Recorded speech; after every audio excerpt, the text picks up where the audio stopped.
99%人都唔知，三伏天飲四神湯呢，分分鐘勝過一堆嘅滋補秘方。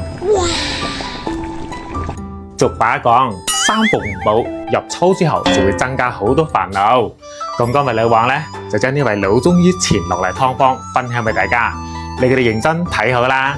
首先我哋準備一隻新鮮嘅白鴿。嗱，朝早6點鐘呢，女王市場買隻白鴿翻嚟啦，50蚊一隻，唔知你呢邊賣幾錢一斤呢？歡迎評論區打出嚟啊！跟住我哋將成隻鴿斬成一嚿嚿，大細就隨自己中意就得噶啦。嗱，好多哥哥姐姐喺屋企整白鴿湯呢，有一到呢一步啊就搞錯噶啦，就係習慣性咁飛水，但係飛過水嘅白鴿呢，唔單止啲鮮味流失啦，並且連埋啲營養啊都跟住散晒噶啦，所以千祈冇飛水噶啦。咁今日女王就同大家分享個秘訣，我哋先落一紮嘅鹽殺下菌，再俾多一紮嘅麵粉，因為麵粉呢，其吸附能力係非常之犀利嘅，可以將白鴿入邊嘅血水同埋啲污糟嘢吸到乾乾淨淨噶。